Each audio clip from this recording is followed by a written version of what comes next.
I'm Brian J. Kennard, author of Sean Delaney's Hellbox and creator of the graphic novel series The Villicon Chronicles. You're listening to Tom and Zeus, here at the Shout It Out Loudcast.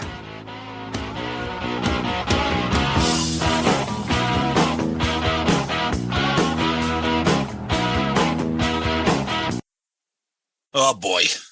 Here we go.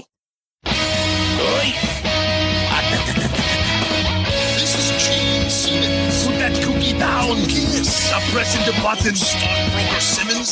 Star? Paul Stanley. Is that what he does? Stop shouting. My name is Ace Riley. He's not what you would call a handsome man. Oh no, here come the kiss times. Is that a positive thing? Okay. All right. I'm gonna grab me an ice cold mellow yellow. Why? Why do that to the fan? Stop it. Why? Because fuck them. That's wrong. What are you talking about? 617-525-0850. You do? Hey, fucko. Do you like Kiss? Settle down. Hello. Hey, what's up there, Kiss Army? Tom and Zeus, another episode of Shout It Out Loudcast, episode 185. Paul Stanley, top KISStory moments with Tom Morello. Tom Morello's here instead of me? God damn it. Yeah, Tom, we replaced you with Rage Against the Machine's guitarist. And I got no competition there. I love Tom Morello. I love Rage Against the Machine. And Zeus, the wrestler from No Holds Bar, otherwise known as Debo from Friday, is replacing me from the grave because I believe he's dead. You know, the beach cruiser. It's like both our bikes. Yeah, exactly. You know, and Pop's tripping. Yeah. You want some of this, old man? No. Tom, the summer is slowly ending. Yes, I know. My son is moving out in a few days, going to college. I know. Yeah. Cue up the sad music. Who will be his Zeus in 25 years? Oh, God. Think about that, Tom. He's going to find some other asshole. Be like, want to do a Neil Diamond podcast or something like that? I don't know. My son is a really good kid. I hope he doesn't meet anybody like me or you. I was gonna say, as opposed to us. All right. Do you think your mom and dad at the time were saying, like, Tom's a good boy. He's going to behave himself. I'm so glad he's living with Murph. Murph's such a good kid. Great influence. He's going to a nice Irish Catholic college. Mr. and Mrs. Gelati, your son has been thrown off campus and has been relocated to another dorm. He is banned from living with more than 4 members of a suite of 24. He can only live with 3 other kids from there. They're all separated, and no more than 4 can live together. All this is true, and you may be hearing more about it in the future. Yes. And why is our fucking semester bill so high? I don't understand. What is it's door and dorm damage? Broken bottle cleanup? What? Ceiling tiles. Oh, see, this is what happens. Yikes. Welcome, new listeners. Yes. So, Tom, we got an interesting topic tonight. Yes. And but before we do that, we always go backwards. Last week, what did we do? We had a great episode with the Janik brothers and their friend Chris the Wallet Hake talking about Gene Simmons, Moneybag Sodas. Really fun interview with those guys. It was fun to hear their backstory and to learn about Gene behind the scenes and all about Moneybag Sodas, all that good stuff. So we always do a poll related to the episode, and this one was a little tricky because sometimes the episodes are very easy what the poll's going to be. So we got creative with this. I'm going to give my partner here, Zeus, the credit on this one. There, we tried to get a little fun because, you know, we're the funny little guys on this show here. Yeah, other options were like, what soda would you be interested in? Yeah, exactly. Buy you a soda after the game. Or like that one from Super 70 Sport, the picture of Mean Joe Green and a little kid, and he goes, "Fuck off, kid." That's the second greatest Twitter page you can follow besides ours. Yes. So the poll was, all right, who would you rather go into business with? Okay, Gene and his soda, Paul and his bicycles, Ace and his pizza, or Peter and his landscaping. And once again, the fucking Ace cult comes out. Yep. Fucking Ace's Pizzeria, 37%. Who the fuck would want to go into business with Ace? Dude, by the way, his nose looks like a sausage pizza. Oh, we'll get into that. I know. That's why I just threw that out there. So then Gene Simmons comes in 35, Paul's bicycles at 16, Peter's landscaping at 12. Nobody wants an angry Italian doing their landscaping. Well, then I don't know. You wouldn't be able to live in New England because everybody here is either friggin' Hispanic or Italian, I think, doing all the yard work around here. Couple funny comments because our listeners are the best. This guy, we haven't heard from him in a while. Dig a ditch. He says, Peter's landscaping. It would be amazing work for the first 5 jobs. Then they would slack off and complain about the weeds. You'd fire them, and then they will say they quit. Or you could do Ace's Pizza. Your pizza will show up 2 hours late because the delivery guy got lost. Stuart H goes, what happened to poor Vinny? Is the Chris and Cusano partnership no more? Anyway, I voted for Peter. It's a brave move to strike out on your own times like these, and he deserves our support. Well, then Dig a Ditch chimes in again with Paul's bicycles. Paul will manufacture them, assemble them, and then try to sell them and cut you out of the business. Then he will blame you for the poor sales. Our buddy Brad Baird, Gene Sodas for the money, Ace's Pizza for the laughs, Peter's Landscaping to learn new cuss words. But I believe I would pass on Pandemic Paul's bikes. Enough sour grapes already. Thanks, Paul. That thing is still going. So I think it was our buddy Jack came up with some artwork for a potential t-shirt. Thanks, Paul. Oh man. Yeah. On the Flythe, our buddy Stevie Flythe, Ace Cult for the win. Yes, of course. Steve DeDisco, Chris and Cusano landscaping for sure would make a highly entertaining reality show. Oh God. Dude, you see, this is what we love about this. We put these fun polls out and you guys jump right in. You guys are great. Because I was afraid that somebody was going to be like, wait, I didn't realize Paul Stanley sells his own bikes now. I'll be like, oh God, I don't want to have to explain our jokes to you guys. But you got it. You got it. Oh, somebody thinks our jokes. Oh, here we go again. Oh, a certain podcast. Well, I'll tell you what, that person listens to this certain podcast and they know that when they see shit, they think of us. When you think of garbage, think of Akeem. It was so far in his fucking head. He is so sensitive that we're going to make a joke about something that he preemptively says, oh, someone's going to say something funny about this, a certain show. And he's right. We will in a minute. Yeah. And then I'll just constantly fuck with him by putting photos of him crying about, and so, why are you getting upset? Why are you getting angry? And then I'll put another photo of him crying. Yo, this isn't cool that you're getting mad. It's like the fucking guy in Beavis and Butthead. Principal McVicker. But it's okay. Hey, you know what? He's a listener of the show. He's a fan. We just differ on some of the jokes. It's okay. It's okay. Listen, everybody can eat a bag of dicks whenever they want, and I don't hold them against them. So if you want that, that's inappropriate. We shouldn't be talking like that. But anyways, back to the episode. So of course, I'm sorry. What? So our buddy Heavy Mayo, who's fucking obsessed with Coke, is this better than the nectar of the gods, Coca-Cola? I don't know. Maybe. Coke is gross, dude. What are you, 8? No, Coke. He's right. I still enjoy my Coke. Coca-Cola. Yeah, Coca-Cola. Yeah. Let's say our buddy Todd Herrick placed an order for Moneybag Sodas this morning. All right. No, the thing about Todd is he always puts photos up, and it's literally hit and miss for me because he's got a little bit of a sophisticated palate for a Kiss fan. But there's sometimes he cooks like he's a good cook. Obviously. Absolutely. Oh yeah, yeah. too much vegetables and healthy foods for Kiss fans, Todd. Like I like when he cooks like some meat products there, but he'll put in like, some beans and shit. Dude, no Kiss guy needs beans in their diet. Zeus would prefer photos of people eating Funyuns and or Bugles. Bugles.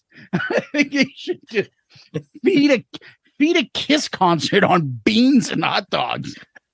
And see what happens. See what happens. Go back to our Rock and Roll Over album review episode if you're not sure what we're talking about.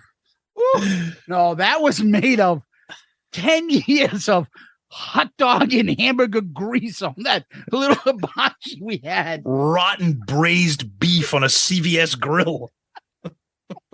Hey, I think I have a grill we can take. It's back in the back of my garage. Let me pull it out. Got fucking rat feces probably on it. And we're like, oh, you want cheese on your burger? Yeah, exactly. There's a fucking weapon of mass destruction going off in the middle of I Want You. What the fuck? Jesus. We all know that. We've all been there with those old grills. You're like, oh, when was the last time you wiped this down? Well, now hopefully we have money we can afford a clean new grill. Oh, those are the early days that we were fucking right out of college. We went to that show. Oh, yeah. Yeah.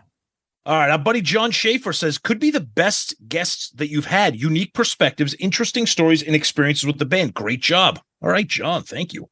Okay. Thinking Stanley had a couple things to say. You guys do a great job. You're very entertaining and deserve the recognition, referring to the email that we got from our Eddie Trunk. Keep up the great work. And then he'll put the post up of Eddie Trunk talking about Sinking Stanley. He loves that. Oh, man. All right. So that's some Twitter. What else do we got from you on the Book of Face? Oh, here we go. Over on Facebook, Sean DeHaan decides to send me a pop-up, which just on a DM, and it just says, you just went full KISStard. You never go full KISStard. Fascinating. More offensive emails and messages from people. Yeah.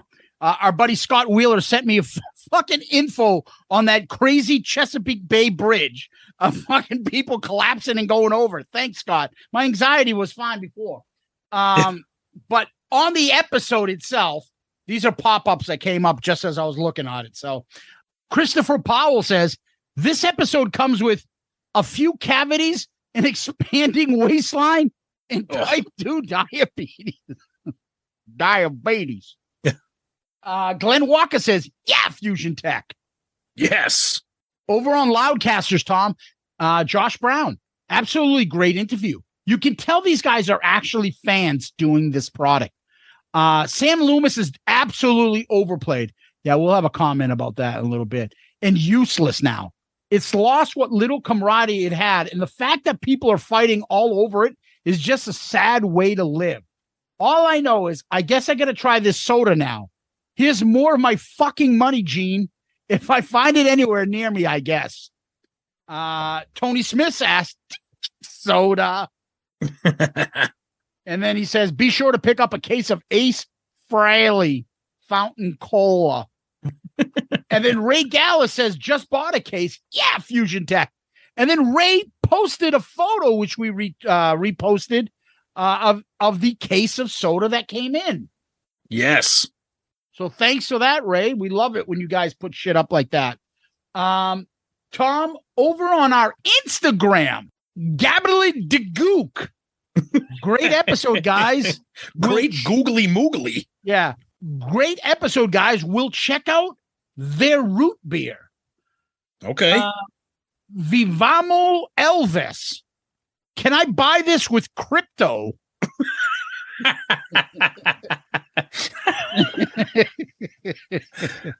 Well, I don't know why that made me laugh. Is crypto still a thing? I feel like that went out like parachute pants. I don't know. Do people still fucking deal with crypto?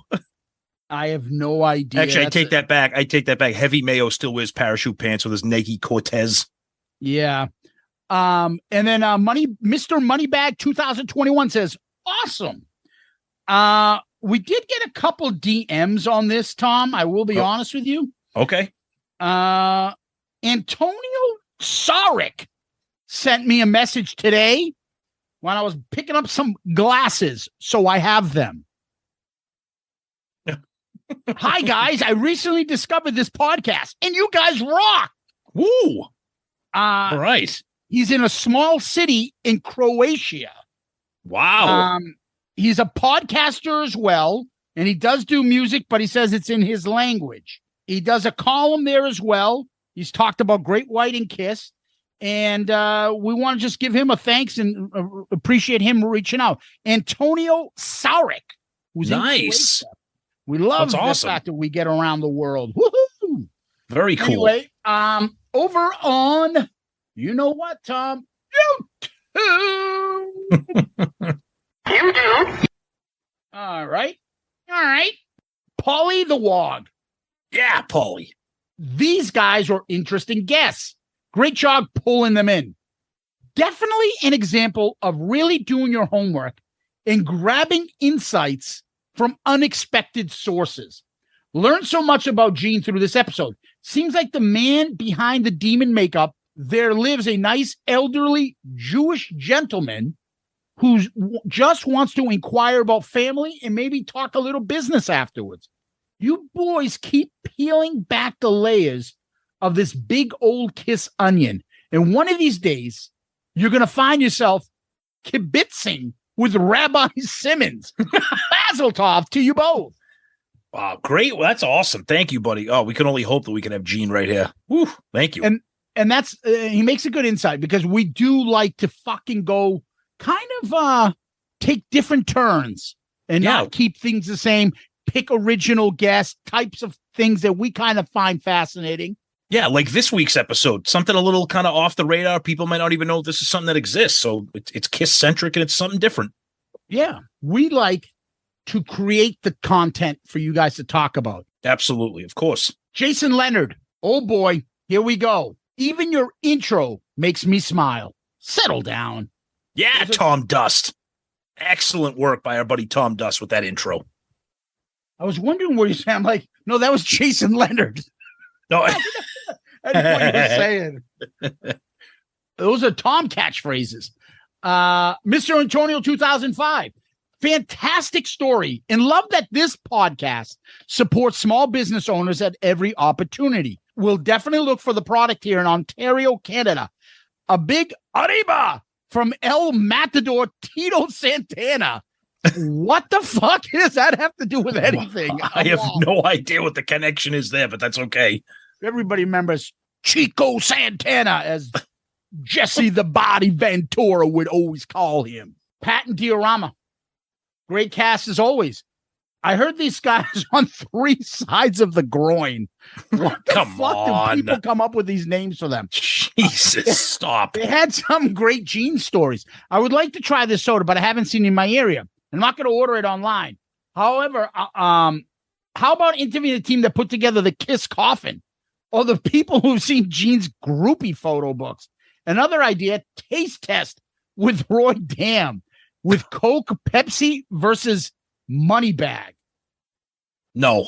Anthony Stratus, great episode, guys. Refreshing. Devin Dungan, great episode. Pat and Diorama thinks I'm Sam Loomis. I agree. Yeah. Except there's one little part that's off on this, Tom. I don't give a fuck about these videos, so that's the only drawback. That's the front. That's why it's you, because you pretend that you don't care. Yeah, I pretend I don't care by never watching this shit. That's all I do. Tom, over to you, buddy. All right, let's go through a couple emails here. Our buddy Mike H. Guys, you are inches away from getting one of the core 4 on your show. Maybe not Paul, but definitely Gene. I'd like to think he's at least aware of the show. He has to be. These dudes are going to be the influencers to get him on. I know it. There's no doubt I am clueless with all that goes on with the show, like who you know and how well, what kind of networking strides you've made and opportunities and relationships you have developed. But on the outside looking in, it appears you're getting close to landing a Kiss whale on the show. Good luck, Mike H. Yeah, Mike. One thing, Mike, I can say behind the scenes, we're always working. We're absolutely always working. Always. And we're doing things, again, our way. We're not looking what's going on across the bow. We're doing it our way and what we want to get. And so far, it's working. So hope we continue. Exactly. And Tom, we got one here from Johnny G. Okay. Hello, brothers. Could you forward me the contact information for Gene's Cola guys? I have a great idea that I would like to discuss with them. It would be a new cola direct from Gendel's named Ace's Space Whiz. Remember when we added our blood to the Kiss comic book ink? Well, this time I would tinkle into a huge vat of fluorescent yellow cola. I'm sure it will pass mellow yellow in sales in no time. Anywho, it should pair well with a couple of slices of Roni and cheese pizza. Thanks for the information you can provide. Love you, brothers. Ace Fraley. Tinkle into a huge vat. I tell you right now, 180 some episodes, we've never used the word tinkle on this show. So thank you. Oh my God, that took a lot out of me. All right. Our buddy Adam Nierenberg. Hey, Tom and Zeus, I commute to Buffalo for work. When I heard that Gene Soda was available at Tops, there was one near the hotel I'm staying. So I needed a couple of things and decided to do some recon. I bought the cola. I'm addicted to Pepsi, and I'm comparing. Whoa. Did he just say, I bought the cola? Does he drive? I drive truck. I drive truck. And then I buy the cola. I'm addicted to Pepsi, and I am comparing this to my opinion of Pepsi. Gene's Cola is sweeter, but it is not as bitter as compared to Coca-Cola. Cheers, Adam Nierenberg. All right. Dan Houston jumps in. Hey, guys, been listening and commenting on Facebook for a while now. I just want to let you know how much I enjoy the podcast. You couldn't be more right about many of us having waves of Kiss fandom. Oh, God. Then he tells a fantastic story about his history of being a fan. Great, great, great email. He says, and then he finishes off, keep doing what you're doing. I love your show, Dan Houston. Dan, great email. Thank you, buddy. Appreciate that. Thanks, Dan. Let's see. Thanks, brother. Got another nice, great email courtesy of our website, shoutitoutloudcast.com. You could send messages direct there. And our good friend and listener, Brad Baird, sends a fantastic story here of a nice message here. It has some kind words to say to me and also brings up some good stuff about Revenge of the Nerds. Another great message. You guys are like knocking them out of the park with some of these things. They're long, so we don't want to spend too much time reading them, but we are reading them. So yeah. Stephen Wood, another one from our website. Hey guys, thoroughly enjoyed this one. A pleasant surprise. The insider tidbits were great, and it's nice to see Gene insisting on quality ingredients in the drink line. Be nice if you could get Gene for a promo or even an episode. Indeed, that would be awesome. Our buddy Rudy Doth says, hey, Tom and Zeus, any chance you guys are heading north to see Ace in Plymouth, New Hampshire on 8/27? No, but we might be seeing him Beverly, Massachusetts on 8/26 the night before. We will let you know. He also says, he finishes off by saying, your podcast brings me so much enjoyment. It is the fucking best. I look forward to it every week. He says, if you come to that show, I'll be the guy in a Shouted Out Loudcast hoodie. I am a working musician. I wear it proudly at every gig. Thank you, guys. Keep up the good work. I have huge respect for you guys and how much work it takes to make your podcast sound smooth and professional. Rudy, if we don't see you at that show, you better take a picture of yourself wearing that at the Ace show and send that to us. That's awesome. Yeah, we always appreciate that. As a matter of fact, our buddy and longtime Patreon member, Tony Barone, he sent us a couple pictures yesterday, I believe, Tom. Absolutely. On his vacation, yes. Yeah, and they're already up on our Loudcaster section on our awesome new website, which is where? shoutitoutloudcast.com. And then we got another message on our website from our good buddy Jim Riley. Great one, Paul. John and the Wallet are cool businessmen and fans. I am buying some soda this week. Yeah, Fusion Tech. Yeah, pancakes. Yeah, flapjacks. Yeah, packing big steel. Yeah, Zeus. Your YouTube voice after 184 episodes is getting as strong as Paul singing My Way, brother. God bless. P.S. Don't F with SIOL. Ooh, Yeah. Jim Riley will make you pay the price if he does. He'll send over fucking what's her face there. Oh, Lisa Sparks to sit on you. Yikes. And we're gonna wrap it up real quick with a couple more here. Our buddy Michael Terry from Nottingham, UK, recently discovered the podcast and working through the back catalog. Wanted to comment on the episode covering off the soundboard Donington. I listened to this by the pool on holiday, and there are some literal laugh out loud moments. As I was at that show and near the front, it brought back great memories and reminded me of some of the highlights you touched upon. In particular, thanks, Paul. Also, Paul's advice of don't get killed or nothing like that. Finally, I remember thinking at the show how short a memory Paul has when he said that they'd wanted to play Donington since they started the band. But he conveniently forgot that they had just played 8 years earlier on the Crazy Nights tour. Maybe he wasn't counting Eric and Bruce. Anyway, it's a great album, probably my favorite live album released to date. I like the lack of production. I'd also like to thank you for your show. It's become a highlight of my week just because of your sense of humor and how you don't take the subject matter too seriously. After all, that's the nature of KISS. Cheers, guys. All right, Mike. Oh, love the Loudcasters, man. Great stuff. All right. And then we finish off with one from Peter Wexler. I've been a regular listener of your show since I stumbled across your Rock and Roll Over album review in my Facebook feed. Want to take a moment to write you and share what your show has meant to me. Like many of us KISS fans, I've been on the KISS elevator throughout the years, and I must say that thanks to your show, I've now found a renewed appreciation for KISS that I never had before. Last month, I went on vacation with my family to my hometown of Gothenburg, Sweden, truly as a result of your podcast. I took time to reach out to some of my childhood KISS friends, and we all ended up going to the End of the Road show on June 22nd together. These were friends that I had not met up with for over 25 years. Looking back, after listening to your show episodes, I started chatting with my old KISS friends on Facebook Messenger, and after talking KISS over the last couple of years, we ended up meeting out for a night, hanging out together to see KISS's likely final concert in Sweden. This would have never happened if not for your show, and I probably also would have not even gone to see KISS on the End of the Road tour if not for you reigniting the KISS fan inside me.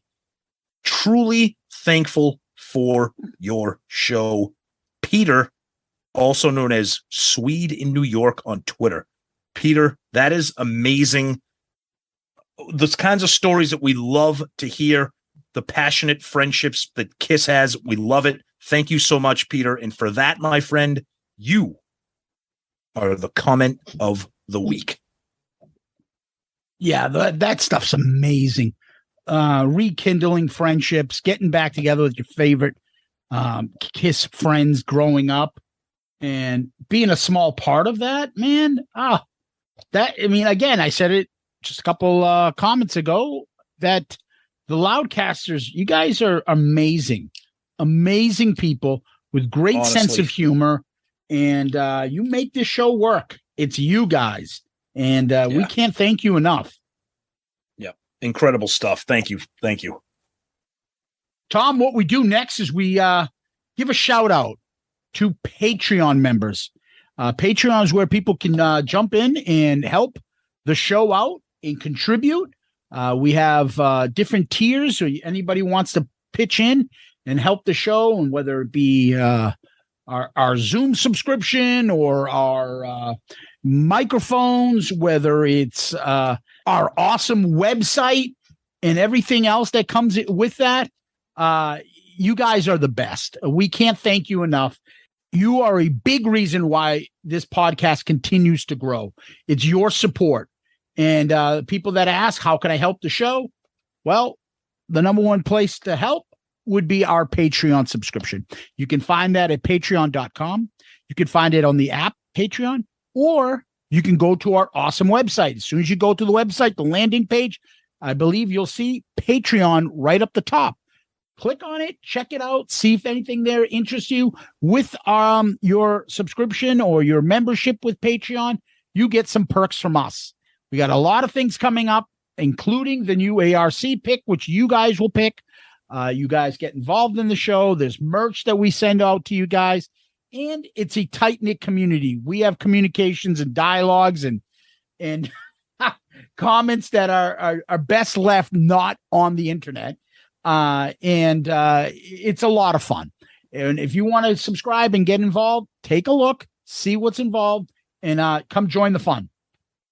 Absolutely. You guys are the best. We can't thank you enough. So many great things happening with Patreon, and you guys are the best with all your contributions, no matter the size. They're all huge and they're all helpful.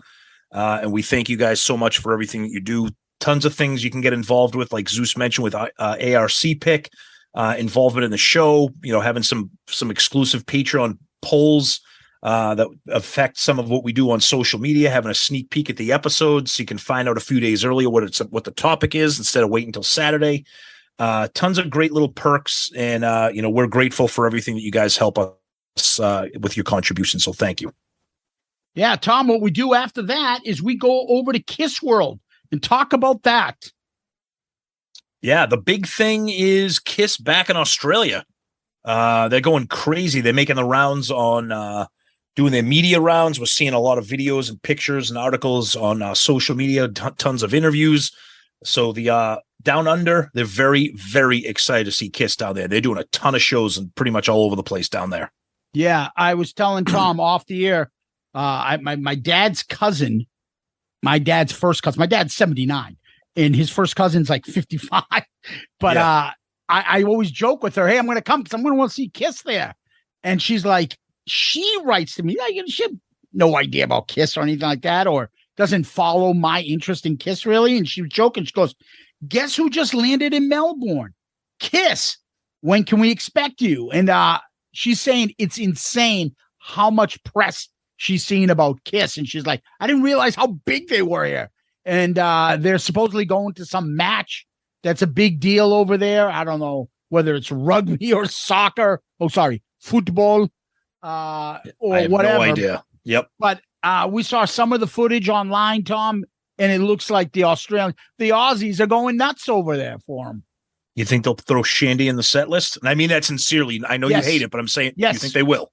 Yeah. Paul's got the tape all set. He's ready to go. Oh, wait a minute. Oh, that's offensive. It is. He's got the tape already. Wow. Let's be blunt. He ain't singing that live. Now, the one thing he might do, and I don't know if he's got the courage to do it. I don't know if he's worked on it. Maybe he has. That maybe he'll get up there with an acoustic guitar and sing it himself. Either that, or he can probably have like the audience sing the chorus for him. You know what I mean? Like he's have done them that help before. out. They play. Yeah. I don't know. We'll see. Yeah. Well, that's the big part of the news. Them going to Australia. It's like nationwide news. Yeah, it's huge. Well, because everybody knows how huge they are in Australia. That rabid fans, and they haven't been there in a while because of COVID. I might. Oh, jeez. Crikey. Oh, man, here we go. Yikes. Paul's putting up some photos, and I believe one of them was him holding up a cup, right? What did that say? I'm a big fucking ray of sunshine or something stupid like that. I commented on that. I'm like, he must be listening to our show. Maybe he has a sense of humor now. I cannot believe he was holding a mug like that. Cannot believe that. So I wish like he would show that he does have a self-deprecating sense of humor. But prior to the makeup coming back on the reunion, I think old Paul Stanley would have said shit like that. Who made fun of himself, called himself like a knucklehead, and we're just idiot, like 4 idiots from New York, like Gene says. I agree. I don't think Paul would refer to himself as an idiot right now. Right. Like I think that's beneath him to call himself that. So I don't know. Maybe he's changing. Like, Paul, he's always changing. Like, I don't know what his, guru or therapists are telling him today. Yep. But, him putting that up, maybe he gets the joke and he's winking. Yeah. I know I can be a miserable fuck at times. Or what? I just don't know. That's how I looked at it. And I actually got a kick out of it. I'm like, okay, maybe he is, like you said, a little self-deprecating. Maybe he's in on the joke finally. Yeah, and that would be great if he is. Yeah. But, then you get usual super fans. Oh, Paul. Somebody actually posted a link where you could buy that mug. Like, okay, I've seen that mug before. It's not that big of a deal. And then Paul's got some other photo where he's wearing his glasses and he's scholarly, and I don't know what that was all about. I've never seen him wear glasses ever. Yeah, we're not allowed to talk about it, Tom. Oh, forget it. Okay, he looks great. Yeah, we can't criticize or say anything that's funny about the band. We're not allowed to do that. No. Fucking Lord. There's a couple other things I wanted to bring up, Tom. Do it. I wanted to do it last week and forgot. Somebody put this pic up of Eric Singer on our Loudcasters page. I don't know if it's a joke or if it's changed. I don't think it is, but he looks literally like Cousin Oliver put on a fucking Kiss uniform and going out trick-or-treating. It's so not rock or metal. It looks so ridiculous. Like your most uncool friend, and he's like, we're all dressing up like Kiss. Let me dress up. And his face and that wig and those shoes. It's just. We said this before. What the fuck, dude? That makeup, that design. He looks like a jack-o'-lantern, painted. He's not a fat guy. He's not like out of shape guy. But his face and that makeup and that wig, design, it's not put it this way, it's not complimentary. It's not. It's not what you would call a flattering look. No. And he looks like a little kid. Yeah. A chubby little kid. He looks like a little chubba bubba kid who's been eating too many who he looks like? Fun-sized Snickers. He looks like Petey from the Cosby Kids, the Cosby Show. Man. Remember Rudy's friend Petey? Yes. That's what he looks like. Like he put on the makeup. Like, what the fuck, dude? Come on. Nobody turns to him and says, Eric, this is not a good look. Like, come on, dude. And he doesn't wear the heels, so it makes him still look worse. So he looks like a short, fat kid. And his face is all like pudgy. And that wig is just fucking horrendous.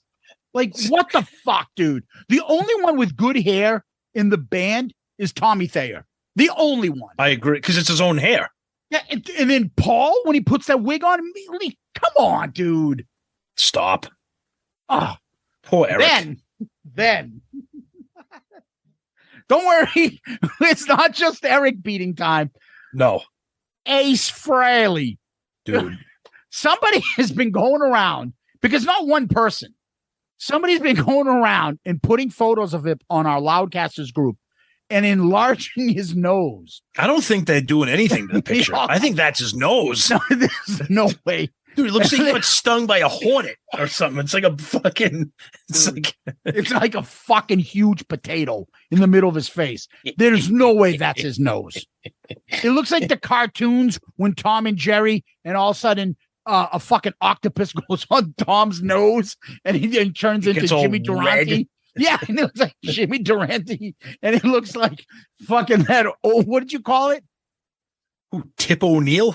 yeah, but what kind of nose does Tip O'Neill have? Oh, the drunken Irishman, friggin' blown out nose. Irish politician from Massachusetts, drunken nose. It's just, I don't know who's purposely doing it, but there's no way his nose is that big. I don't think those pictures are being doctored. I think it's his nose. And apparently he's in Niagara Falls, Tom. I'm doing my cross right now that he didn't fall over. Hey, this is fucking pretty big. Hey, didn't some fat guy go over on a wheelbarrow in this thing? Ah! God. Oh, fuck. Oh, well, we also have to comment on your favorite outside member of the Kiss family, his girlfriend, right? Dude, there are photos up of them, and like she's in the front. And then the other two, his guy, John, and then the bodyguard guy. I forget whose son he is. He's like some wrestler's son or something. Are in the front. And like Ace is the guy in the back. Like, looks like he doesn't belong in the group. It's another Weekend at Bernie's picture. Yeah. Like, he's like, hey, where's the camera? Exactly. Like, But people are starting to see it because somebody posted that on our thing. Hey, They look, did. it's another live Ace stuff where I have to sit through 10 minutes of his girlfriend first. Yep. Yeah. That's true. She's building her career, and then just like Ace, come on, man. Like, you're gonna get yourself caught up in another mess at some point. You gotta protect yourself, brother. Protect yourself, brother. These chicks are after my money. Thanks, Zeus. It's true. I'll offer you some legal advice, and we'll draft the prenup. Thanks, Zeus. Thanks, attorney.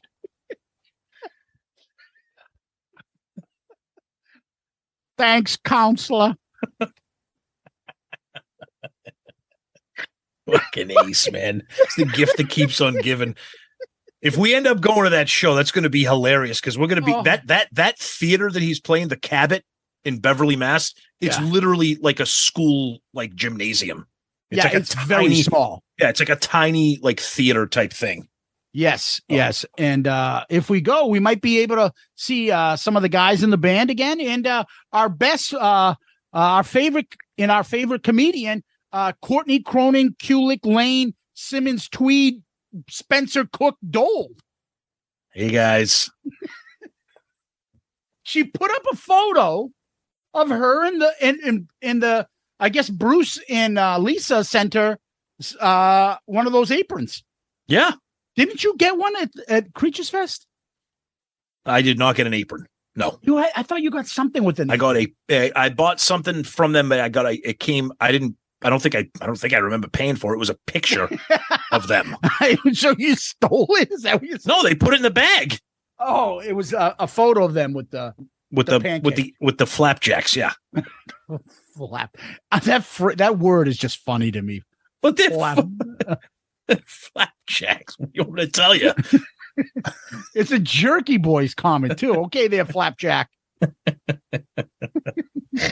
Oh, Bruce. And Ace also put up. He was with our buddies from Money Bags. I guess they saw him, and he took a nice photo. That's right. I think it was John that was with him. Yes, I think that was John, not Paul, right? No, it was John. Yep. And then the Wallet got, I think, a guitar with him or something. I thought I saw him put something up where he got an Ace guitar. Yes. So good on them, you know? Yep. That was pretty cool. Whose fucking soda is this? Fucking Gene Simmons soda. I got my Ace Mellow Yellow in the corner. So I guess Ace, that's a bottle of piss. That's not your soda. Same thing. Oh, make sure you grab the one that's got the cover on it. I took a piss in the other one. And over at PRC, they had our buddy Roy on with that guy that has that channel. I don't know, the Kiss Revenge channel, the one that Sean DeHaan's Kiss Army's Revenge or something like that. Eric. So those guys got into a fucking battle. Yep. I wanted, and good on them. Those guys, especially Joey. Joey was a riot. Yeah, he learned firsthand how to try to get a question in with Roy. Oh yeah, that it's not that easy. But the thing is, and we've talked about this before, and I don't want to beat this fucking Sam Loomis shit to the ground, but it went from exciting. Who the fuck put it out? Who's Sam? What has he got? Oh my God, this is beautiful footage. Oh my God, he got taken down. So who do you think Sam is? It went from that to now some guy that has a fucking podcast that's not even a big Kiss fan, supposedly. And we don't know him from a hole in the wall. Could be the best guy in the world. We don't know. Yep. And, between him and Roy have this personal beef. The guy made some comments about Roy, and Roy is like fucking laser focused on beating him down with this Twitter war or Facebook war that they're doing. And it's gone from talking about who releases this, who got it, to, claims about each other, screaming at each other, name calling, all that other stupid shit. And I think it's lost its luster. Look, I didn't have any fucking, I don't know. I didn't have a rocket in my pocket for those videos in the first place. I've been saying it all along. I enjoyed the drama. This is old. This has gotten very old, and I don't really care. Unless Sam Loomis is discovered and he says why, I don't give a shit. I don't care about misinformation that whether Gene came to Roy's house or not. I don't care if the guy Eric is talking to copycat Sam Loomis, because I've been saying that all along. I don't feel like it's the same guy. I don't care about this shit anymore. It's fucking tiring. I watched them on PRC. I didn't learn a fucking goddamn thing. I felt like I wasted my time, and it's ridiculous. Unless you're going to say who Sam Loomis is. Isn't this story like old now? Yeah, I mean, good on Podcast Rock City. See how easy that is to say another podcast name? We could do it. It's possible. So good on them for having, Roy jumps on. I mean, kudos to them for having him on. But like Zeus said, it's no longer about the videos. It's no longer about Kiss and the content. It's turning into like a pissing match. And unless there's more videos that come out, or unless something, more, a little bit exciting and entertaining comes out, it's just going to be just more of a bitch fest. And, it's made it exhausting right now, because those videos were exciting. The whole subject matter was exciting, mysterious, that kind of stuff. And now that's kind of just fallen on the wayside, unfortunately. Yeah, it's just boring shit now, name calling, and two guys that have a vendetta against each other. And, look, in the end, I'm a member of that group, the Kiss Revenge group. It fucking fills up my timeline, and it's annoying, but yeah, there's nothing there. All they do is name call or fucking bitch about Roy. Roy, I know, sends you DMs constantly too. Yep. And it's the same old shit. It's gone to the point where this is just off topic. It's personal, and it's too bad, because it doesn't have to be this way. In the end, one of these things, I'm not on team Gooch, and I'm not on team fucking Kiss Army Revenge. But in the end, if that's Gooch's shit, I don't fucking care that you don't like it. He has a right to shut you fuckers down. It's his fucking money. Well, how did Gooch get it? Why does he have to prove it to you? He only has to prove it to the band. I'm sorry the attorney hat comes on here, but for me, every fucking right, whoever owns it has a right to protect it. I don't think Kurt has done anything wrong if he fucking shuts down every time they put the shit up. Who the fuck are you to fucking say that? If he put money into it and you didn't, why should he be able to get punished for that? Oh, because we deserve it? Why? Because you get it for fucking free? It's like the guy that has a convenience store and everybody's robbing him. Well, why can't I get my fucking free watermelon? Where's my fucking free bag of chips? Like, dude, you shouldn't be taking this shit. Like, is that what you're bitching about? And the owner's like filing lawsuits against you for stealing from him? Like, come on, people. Everybody's made that guy to be a bad guy. I don't know Kurt Gooch. I've never met him. Have you, Tom? No. Yeah. So, but like everybody all over him, like he's the bad guy and all this stuff. Give me a fucking break, people. Give me a fucking break. All that shit that's come out, I would have preferred I never saw it, and that Kiss released it someday. That's what I prefer in the end. Mm-hmm. And now we're in this shit, and everybody's fucking name calling. It's just annoying. It's overdone. Yep. Agreed. I'm ready to be done with it. Yeah. So, and then lastly, we didn't talk about Gene was on a podcast for a while. It was a great interview, Tom. Yep. He was with Dean Del Rey, Let There Be Talk podcast. Great show. One of the most interesting interviews with Gene I've ever heard. Talk for a really long time. Very, very, very upfront and blunt and outspoken and conversational. We might get into that at another time, but check it out if you haven't. Yeah, guys should check it out. It's just another example of why Gene is becoming everybody's favorite. Yep, absolutely. Absolutely. So anyway, Tom, I'm going to go rush over and help the paramedics. Apparently somebody did fall over in Niagara Falls, and we got to go check out who it is.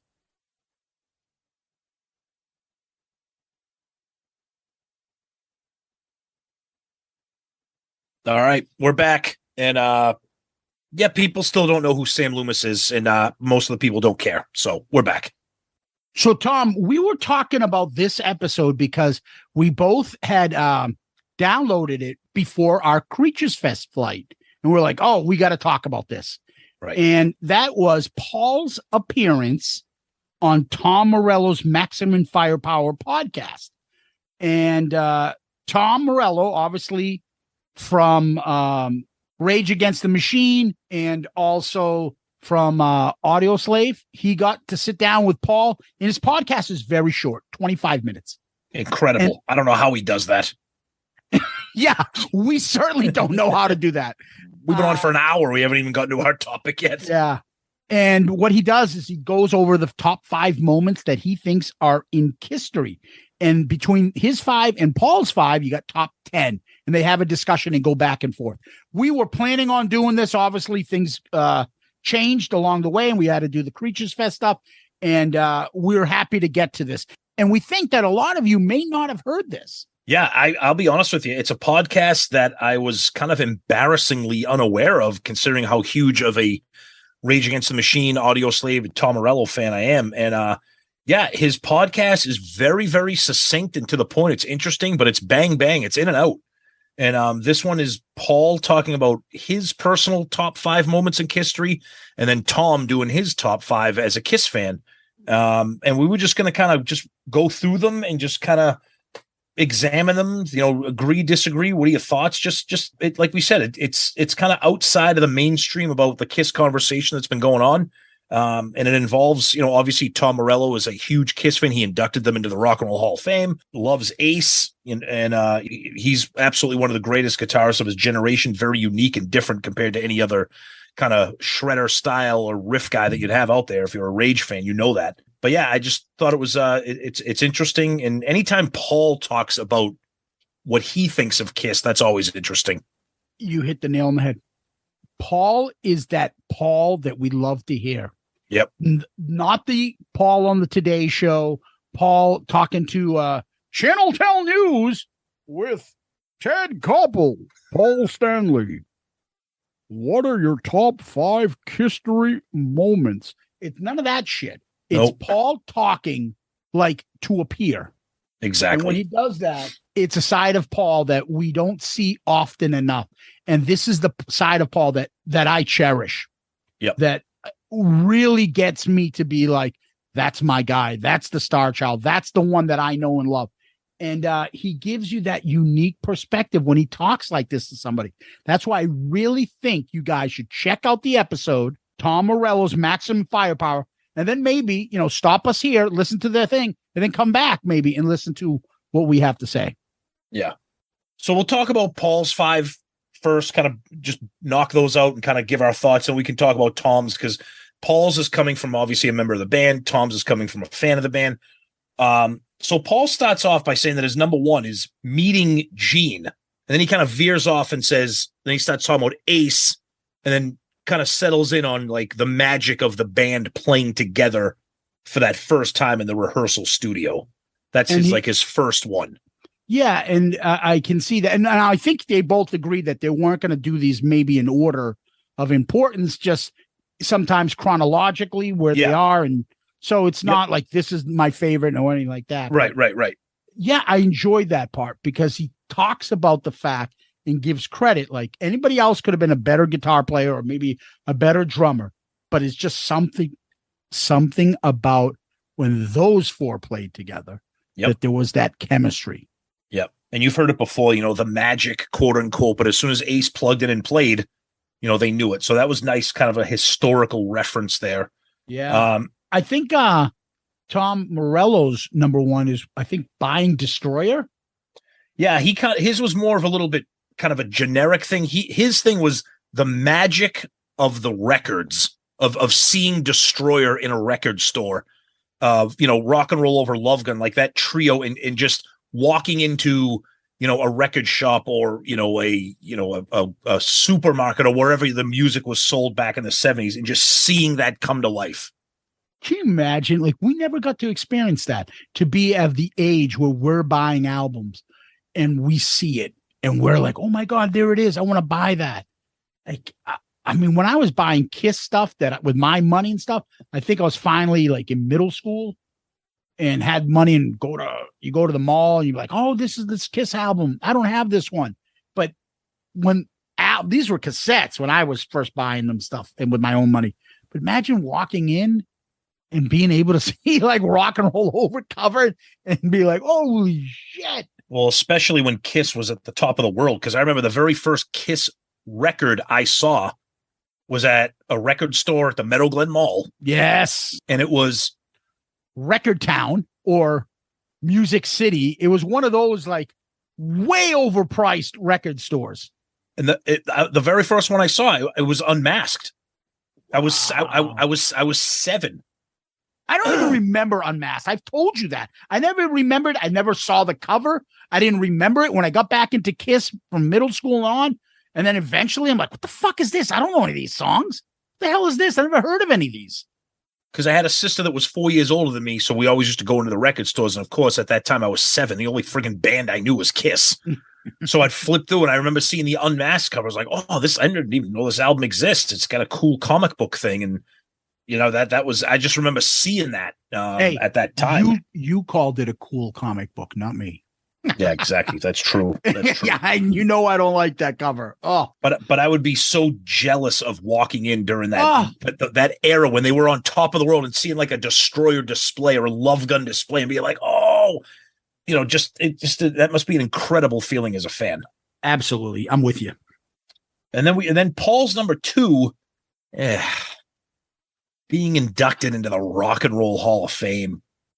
Come on, Paul. Now, he does say it's for the fans. That's bullshit. I don't believe that for a second. I know when he boasts it on his resume all the time, it's not for the fans. It's not. It's not. Now, that being said, who am I to judge? Unfortunately, it is the highest honor. If you're an athlete, you want to get into your respective sports Hall of Fame. You're a musician, you want to get into the Hall of Fame. I get it, but I'm like, yeah. So what's interesting is they go off on a different tangent, and Tom mentions how he met John Landau, the Bruce Springsteen's guy and the big writer and music guy, and he's charged of the Rock and Roll Hall of Fame, and how he was bitching to him about, you guys don't have real bands in there, people's bands and bands that matter. He's like, well, give me an example. And Tom says, he said, Kiss. And he said that he rolled his eyes. Yep. Can't you picture that? And I bet you Paul's like, fuck him. And that's exactly it. Bruce Springsteen's guy rolling his eyes about Kiss. Yep. And he talks to him about how he pushed it and said, these are the bands that you should have and how his influence in, it was real fascinating. You guys should listen to that part. Yeah. And that's actually Tom Morello's number 2 on his list, is arguing in defense of Kiss getting into the Rock and Roll Hall of Fame, saying, hey, I'm a musician. I love rock music. The bands I love, you're not paying attention to them. So Tom's passion goes deep, that he actually like was waving the flag and fighting with the Rock and Roll Hall of Fame to get them in. And it all goes back to, again, how many musicians were influenced by Kiss? How many gold albums like Paul, like the band says, not all those albums have fucking blood dripping from them and fireworks and all that other shit. They had music in it. There's music in there. Yeah, exactly. So that was a good one. Yeah. And then back to Paul, his third one is when they got their first gold album, which was for Alive. So I thought this was interesting. So you know how I like to psychoanalyze Paul. Here we go. I thought that like his first one was very organic, emotional, memorable, meeting Gene, Ace, plugging in. Then the next 2 are accolades. Mm-hmm. And again, everybody loves accolades. Like, why do something if you're not going to be the best at it? They're his moments. They're not the band's moments. Exactly. They're his ego moments. That's my point. Rock and Roll Hall of Fame, you made it. Gold record, you made it. Again, I'm not faulting him for that, but I'm like, of all the memories that you have, 2 of them so far are receiving awards or trophies or however you want to look at it. I thought that was interesting. But he is right Yes, he is. Saying that gold albums were the standard. Platinum albums didn't come out until a lot later. That's right. So he's right. And he mentions my favorite guy of all time, Elvis, and God rest his soul. He died August 16th, the king, whatever. But he does mention it. Elvis, when you think of music and success, you think of Elvis, you think of all those gold records. Same thing with the Beatles, those gold records. So Kiss holding the record for most gold albums by band is special to them because people weren't doing platinums. I think if I may be mistaken, people can correct me, but I think like literally the first platinum album was the Eagles' greatest hits. Correct. Yep. I think which is like 75, I believe it came out. So platinum albums weren't really a thing then. So getting the gold album, which was the standard to say, I've reached the level of success. Elvis has gold records. The Beatles have gold records. We got a gold record. I get that. It's different now. Well, how many albums sell? Well, that one sold 3 albums. Yeah. Back in Black sold 25 million. like okay, plus, I'm not that. So I think the thing that made this extra special for Paul was that it was, presented to them like not long after it was released. Like they went from, oh shit, what are we going to do? Our first 3 albums aren't selling anything to, okay, we got a gold record and it was for Alive. And he does mention though, not long after that, oh, it's platinum. Oh, it's double platinum. Yep. And these were levels of success that were new to bands. Absolutely. Especially a band like Kiss. Yeah, no doubt. Yeah. No doubt. Then you go back to Tom. So his third one, I thought this was great as a fan. His first Kiss concert. I believe he said it was his first concert, seeing Kiss in Chicago in 77. He didn't specify when in 77 it was. So we don't know if it was that Love Gun Alive 2 tour at the end of the year or at the beginning of the year, if it was, still the Rock and Roll Over or whatever tour. But my God, that's your first concert. Chicago 77 Kiss at the top of the world. I mean, Jesus Christ, that right there is even if you're not a Kiss fan, that's going to be on one of your top 5 lists of all time. Yeah, imagine that. No, I can't. Yeah, I can't. God bless him, man. 77 to be your first Kiss concert, and I think he gave a real nice description of the fact that he had like obstructed view, and he tells a good story about it. Again, we're pointing you right to the podcast. 25 minutes. Go listen to it. Yep. And then you get back to Paul, and he skips all the way ahead to 1996 and talks about the Detroit reunion show, which it was nice to hear him say that because he was embracing the moments with Peter and Ace and, the fear that they had about that people are going to want this. Are we going to live up to the expectations? Because that's all it was. It was expectations. So yeah, that is a huge moment. Obviously. I mean, yeah. Did he jump ahead 20 years pretty much, but it's the reunion show. Again, always skips over the non-makeup years as though it never happened. Absolutely. And I think there was a point in between this that he was talking about that he would go back to the people and like, hey, how are we doing tonight? And the meaning behind it. And they would tell him, 80%. Okay. 80%. Then he'd get, we're packed. We're full. Again, more accolade driven. Yeah. How are we doing? How are we doing? How many people? Yeah. How many people? Yeah. Get the papers. Yeah, pretty much. I'm gonna go get the papers. Yeah. So Tiger Stadium reunion show. Yeah. Wow. My crazy cousin Mike was at that show. There are a ton of people at that show. I can't even believe that. That's fucking incredible. And Tom, if you really want to know if he's related to me, the buddy that he took to the show ended up shitting his pants. They had to take his pants off. And he had to water him because he didn't want to carry his pants with shit on him. So he was like, pulled his friend's pants down and was like washing them in the sink to get the shit off of them. Oh, come on. And his friend was so drunk, and people were walking in and seeing him with his friend bent over with his pants off. What on earth? One of these days, I'll get him on to talk Kiss and tell you this story. It's the most fucked up thing. That dude. How drunk can you get when you shit yourself at the Kiss concert? It was his friend. It was his friend. It wasn't him.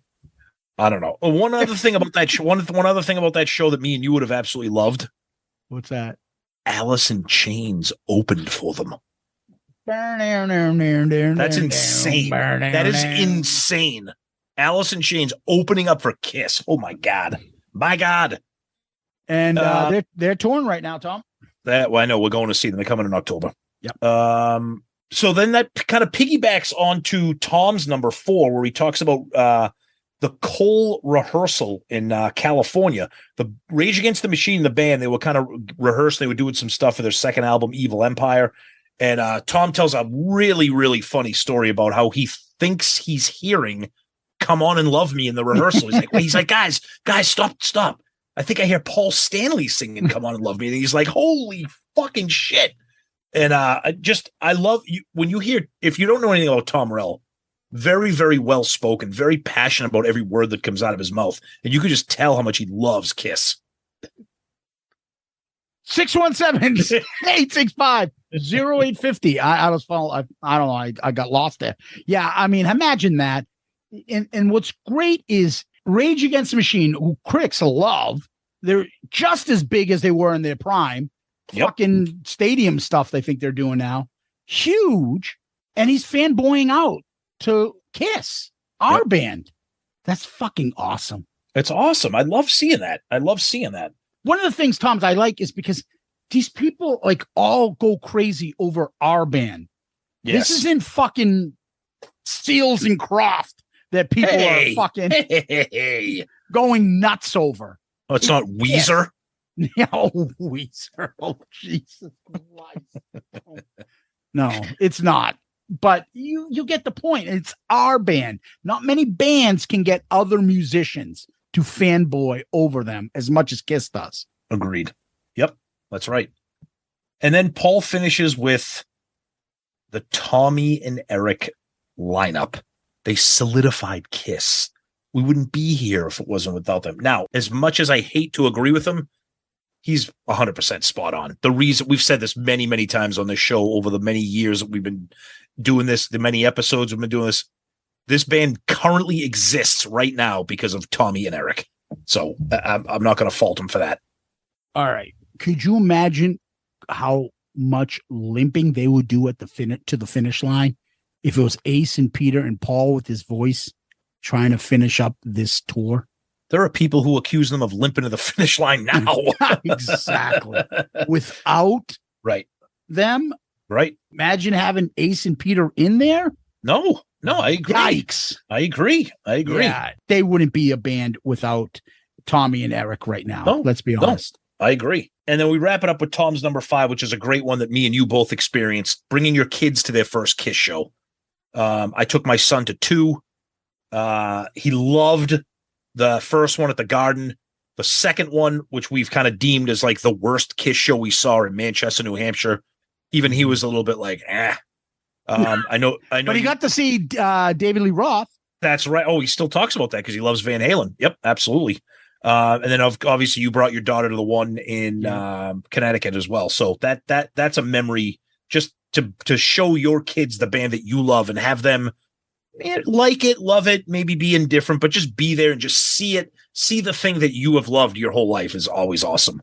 Yeah, I mean, we're all with that. You know how that works. And providing it to the next generation of Kiss fans, that's huge. Yep, exactly.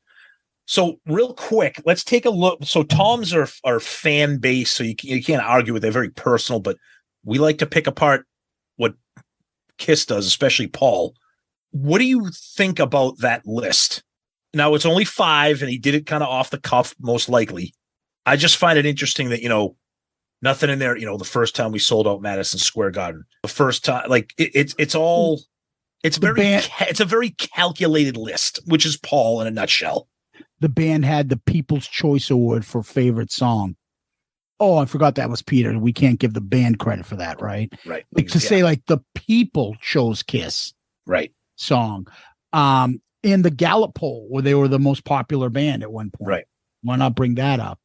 Or, talking about the fact that we were so popular that we could release 4 fucking albums at one point by each member. Yeah. I find it interesting. I'm not going to say that Tommy and Eric being in the band, joining the lineup, solidifying the lineup, I think was the term he used. Yeah, it's big, but like a moment in KISStory, I don't consider that a moment. A moment in KISStory to me is Paul meeting Gene, selling out Madison Square Garden, taking off the makeup, or like that's not a moment. The unplugged Peter and Ace coming on. That is shocking that was not one of them. Now I know that could be part of the reunion story there, but yeah, coming out at the Grammys. Yep. Things like that. And he I think they discussed that a little bit. They did. Like, Paul thought people were going to laugh. Yeah. I think ultimately, this is me because I like to kind of pick on Paul a little bit. He's never, ever, ever going to miss an opportunity to bring up Tommy and Eric and how the band wouldn't be, because it's passive aggressive. He didn't bring up Ace and Peter, but he's pretty much saying Tommy and Eric are the reason we're here, because if Tommy and Eric weren't here, we'd have Ace and Peter and we wouldn't be here. Like, you know what I mean? Like, that's what he's saying. And that, to me, I just don't, that's not a moment in KISStory to me. He always has to validate to the lineup, the current we have the right lineup and you guys need to back this. Exactly. And it's nonsense to keep the whole no Peter, no Ace and fuck Kiss. Like, get that out of the way. Yeah. He's Paul. That part of it is probably never going to change. But I did find the conversation interesting. Very much so. Paul was like not talking in platitudes and expressions that he had in the Paul Stanley notebook of sayings. No, not at all. This was a conversation with a peer. Yep. And a peer who still is a fanboy. Yeah, so absolutely. It's a nice, easy episode, less than a half an hour. I suggest you guys listen to it. Think about what, those picks, and maybe give us your top 5. Yeah. Give us you could even give us like your list as a fan, like Tom did, or play the role of Paul. And if you were Paul, what would be the top 5? Because I don't know. I mean, I'm not going to really fight over Paul's list, but there's some that it might not be, maybe make my top 5. Yeah. Tom, what we do next is we go to the question of the week. That's right.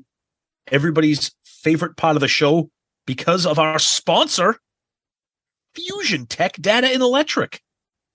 Fusion Tech is a recognized communications contractor specializing in the construction, splicing, testing, and documentation of all types of fiber optic networks. Along with that, Fusion Tech Electric can service all of your electrical construction needs, commercial, industrial, and utility, as well as electrical substation work and all UPS and DC power plant installation. Fusion Tech currently operates throughout the 5 boroughs of New York City, as well as New Jersey and the tri-state area, providing union labor with IBEW Local 3 in New York City and IBEW Local 164 and Local 102 in New Jersey. For more information about Fusion Tech, visit their website at fusiontech-llc.com or call them at 973-650-1357. Yeah, Fusion Tech. Woo! Our buddy Joe Decker. Woohoo! Yes. Always like to give a shout out to Joe. Great guy. What do we got this week, buddy? What do we got there? Talk to me. We got a question from a big fan of the show on Twitter there, Wally Vidal. Oh, yeah. Great Patreon guy, Wally. If Ace and Peter teamed up with a producer that could wrangle up some discipline and songwriting post Kiss, do you think that they could have been bigger or as big as Kiss in the 80s? No. So Ace and Peter leave Kiss. I understand the question. The answer is no. Yeah, it's I understand the question. I know we love to talk about these what ifs with the band because they're endless. I just think Kiss was too fucking big in the 80s. They were just too big. They were huge. Okay. I take that back. Maybe they weren't huge in the 80s, but for Kiss fans, they were. And Ace and Peter, I don't. Paul Stanley is the straw that stirs the drink for Kiss. And they didn't have Kiss. Paul fit the 80s. That's what I meant to say. Yes. Ace Frehley is not what you would call an 80s frontman. No. Peter Criss was older. They don't fit that. They didn't look cool in the 80s. No.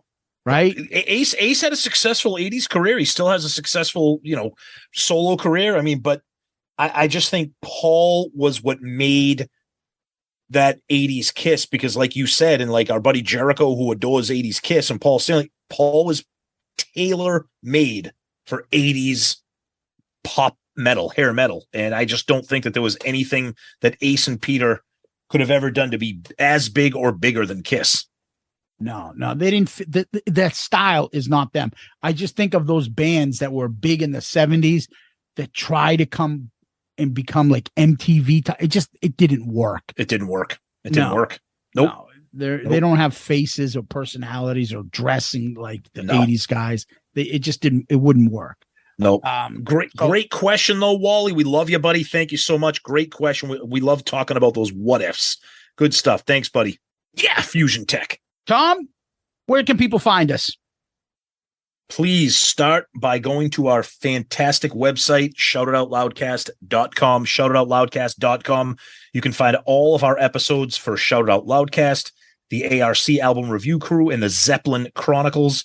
You can find all of our rankings, tons of interactive stuff on there. You can comment on each individual episode. You can send messages direct, like we read some tonight. You can also click on the merch button, buy some Shout It Out Loudcast merch direct. You can also click on our links where you can see of our friends, some pictures of them, their direct links, guests that have been on our show. We also have put together photo albums from the cruise, from Creatures Fest. Fans of the show like Anthony Barone, love him, huge fan of the show, longtime Patreon supporter. He went on vacation, took a couple pictures with a Shout It Out Loudcast shirt, album review crew shirt. Please do that. Yeah, if you want to take your photos at your local concert, at your local fucking corn maze, doesn't make a difference. Wherever you want to do it, take a photo of you and your Shout It Out Loudcast gear. Send it to us. Tell me it's okay to put it on the website. I will do it. Yes. And of course, our social media, Twitter, Facebook, Instagram. You can mention us there, tag us, send us DMs if you want to keep the conversations private. Please do that. And of course, we're also on YouTube, and we're also on TikTok, because that's what the kids are into these days. Oh. TikTok. Yeah, Tom, my daughter created that for us. I had somebody send me something about like, hey, I noticed that you guys don't have a presence on this. I'm like, I think we created a TikTok a long time ago. We never did it. I'm like, and everybody kept talking about the thanks, Paul. So I just put that clip and made it our TikTok. There you go. Wonderful. And of course, speaking of Patreons, we mentioned them. You guys are the best. Please check us out at patreon.com or the Patreon app. Search for us. Take a look at the different tiers that we have to offer. And of course, we're all part of the wonderful Pantheon podcast network of shows, tons of great shows, all different kinds of genres, rock, metal, pop, funk, reggae, hip hop, you name it. Tons of stuff there. If you're a music fan, check them out online. And also one thing that we haven't gotten into tonight real quick, it has been confirmed we're going on the cruise. Boom. Well. Tom asked me. Wait, we're not. Hold on. Tom asked me to go on Zoom. It's usually me nagging him. Hey, you got a couple minutes? Hey, you got a couple minutes? Hey, you got a couple minutes? But Tom asked me to go on Zoom, that he had to talk to me about something. And I have my head down and I'm waiting for him to say, I don't want to tell you over the phone or text you. I'm not going to go. And I was waiting and he's like, yeah, it's about the cruise. And I'm like, I wasn't even looking at him. I know you had your head down. Yeah. And he goes, I'm in. Now, and I felt like I just fucking won a meet and greet with Peter Criss. Yeah, fuck yeah. I'm like, fuck yeah. You have no idea how happy that makes me. So we've got a few people that we know are going on the cruise already. Yep. I think Steve from Part of the Hell. I think Tony's going to be joining us, the curmudgeon. I don't know how that's going to go in the room. I'm assuming he's got to be a better sleeper than the Pooney brothers. Dude, if we've experienced sleeping with grizzly bears, we can sleep with Tony. Maybe he'll mumble out complaints in the middle of his while sleeping. But yeah, so Tony's going to be joining us too. I think we have a couple other people that might be joining us on that. But regardless, if you're going on the cruise, let us know. Week 2. Week 2. Yeah, week 2. Correct, Tom. We're going to week 2. The one with the shitty lineup. There are people. There is a striper cult club out there. I'm not in it. I'm not in it. I'm not either. But there is a big striper fan group of cult members out there. So I don't know. Some people are happy about them. And I might put this out there to the Patreons or to all you people out there. We got a couple months. You got to give me some ideas on what my second Kiss Cruise tattoo is going to be, because I'm getting it. Oh, no. Oh, yes. Oh, yes, I am. Imagine if I decided to get one too. No. Dude, I would never. That would never. You would never. What do I always say? Never say never. Expression? No. Never say never. No, I never. I don't say that. No, okay. I do not say that. I do not say that. Do not say that.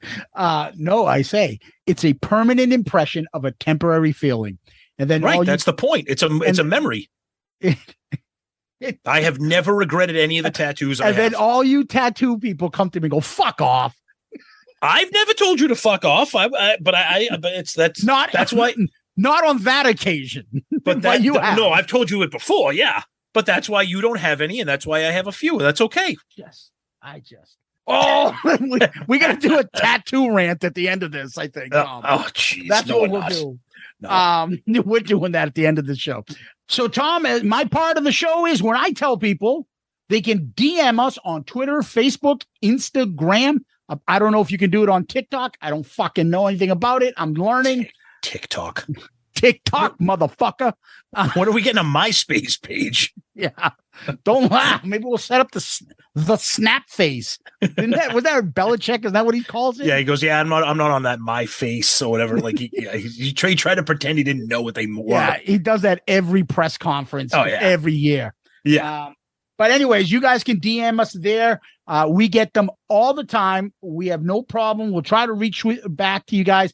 We do read them. Sometimes it takes us a while.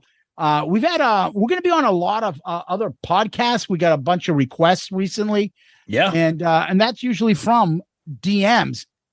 And we got back to a few of them, but it takes a little time sometimes because, again, we weren't kind of joking, or maybe we were. I don't know about the whole intern. We got two applications already, Tom.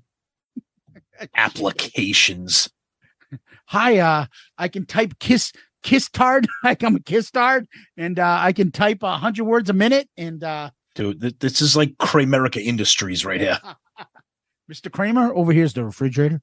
Mr. Seinfeld would like to make a lunch appointment for 1 p.m. if you're available. Get over here. Yeah, and if you can, subscribe to our YouTube. We're over 700. Next stop, 800. Yeah. So if you listen to the show, make sure you subscribe to us. We appreciate when you do that. It moves us up the food chain. And then don't forget to give us one of those 5-star child reviews so people can find our podcast. We got a 5-star review from Pinworm on Podchaser. All right. Gave us 5 stars for the episode. Or was it the podcast? I'm not sure. But regardless, he gave us 5 stars for that. Those things are huge for us. Absolutely. It does put us in front of more people when you guys do that. So if you can go to Apple iTunes and give us a 5-star review, Spotify, even Facebook, wherever you can give 5-star reviews, we appreciate those. It's a big help. Indeed. Always like to repeat the email. shoutitoutloudcast@gmail.com. shoutitoutloudcast@gmail.com. Sometimes it's easier just put your thoughts in an email and send it all. We love getting the emails. We do read them all, and we do appreciate them. And then I always like to plug our absolutely fantastic website with the help of our benefactor, the man. He knows who he is. He's the best. And Courtney, give a salute to Courtney, who helped design the website. She's best. Fantastic as well. And that's shoutitoutloudcast.com. Shoutitoutloudcast.com. Again, Tom mentioned it. What you can get, merch. You get those t-shirts, send in the photos. You get that right at our website. You can look at the rankings. You can look at all our previous episodes. There's tons of shit there to keep you entertained for a long time. So that's some of the stuff that I have. But Tom, there was another email that I wanted to kind of make sure we get to. we'll send this out we're doing this at the end for a reason. Okay, And please do. And that is because we wanted to get our community, the Loudcasters community, behind one of the good guys. And this is from our buddy, Angelo Capasso. He writes, "Hi, Tom and Zeus. Tom, I just want to let you know you are on my mind a lot. You and Zeus are my saving grace at times. My wife is suffering from a debilitating disease, and she has okay days and terrible days, but we pull it through somehow. I just need you guys to know that even though we've never met, it doesn't matter. You've become very special to me. I can always count on you two every Saturday to take me away for a few hours and be at peace with myself and you guys. Thank you both for putting a smile on my face every Saturday. Always in my thoughts, Angelo. P.S. You can read this live if you want. I just want you to know you are more than a podcast to me. You're a breath of fresh air I need at times. Kiss plus Tom and Zeus equals happiness." Angelo, I don't know what to say about that, my friend. I appreciate your kind words and your thoughts, and I have to let you know that I'm sending them right back to you. I wish nothing but peace and health to you and especially your wife. So please be strong for her, and we will be here for you to try to make you laugh and lift you up. So thank you. What a feeling that we have, Tom, that me and you can sit here and just be ourselves, laugh, tell stupid stories, crack each other up. Because that's why me and Tom do this really originally, was because I like making him laugh. To have a good sense of humor doesn't just mean you're the funny one. It means you get other jokes and you are someone that people like to see laugh and have a good time with. Yep. My buddy over there has a great sense of humor. We have this way of making each other laugh. The fact that we share it with other people and some of you liked it was a surprise to us. Yes. The fact that a lot of you liked it brings more joy than you can imagine. The fact that a guy like Angelo will write us something like this, that even though we were doing this for nothing and just having fun with this, that we can have an impact and help him in the smallest of ways when he's going through a tough time with him and his wife's health, is more rewarding than any, I don't know, financial reward that we could achieve. Absolutely. Without a doubt. To say that somebody out there gets that much pleasure out of us just enjoying ourselves talking about Kiss. Mm-hmm. Yep. So, yep. Angelo, I know I speak for Tom and speak for all the Loudcasters out there. We wish you good health for your wife, yourself. I want all the Loudcasters to give a big special shout out and love to our buddy Angelo. And to top it off, I hope this puts a smile on your face. Godspeed, brother. Thanks, Paul. Thanks, Angelo. There you go. That's what it's all about. Ace, say thanks, Angelo, to one of your fans. He's listening. Who? Angelo. Okay, got it. Thanks, Angela. You're the best. Angela, you're the best. Tom, what we always do is we always end on famous last words, lyrics from Kiss songs. You got something? Of course. She thinks she's high fashion. She thinks she looks divine. And that's what I keep telling her. I tell her all the time. It's a good one, Tom. And poured me a glass of wine. Took a few sips and looked around. I was feeling fine. But an hour long, coming on strong, I was getting drunk. Next thing I knew, I looked at you and I was blind as a skunk. I was Terrible. Terrible. Terrible. I was wiped out. Terrible. So bad. Tom, Loudcasters, Kiss Army, thank you. Guys, you're the best. Thank you so much for everything. You really are the greatest fans and listeners that are out there. Thank you. Zeus, as always, my friend. Thank you. Peace out, Girl Scout.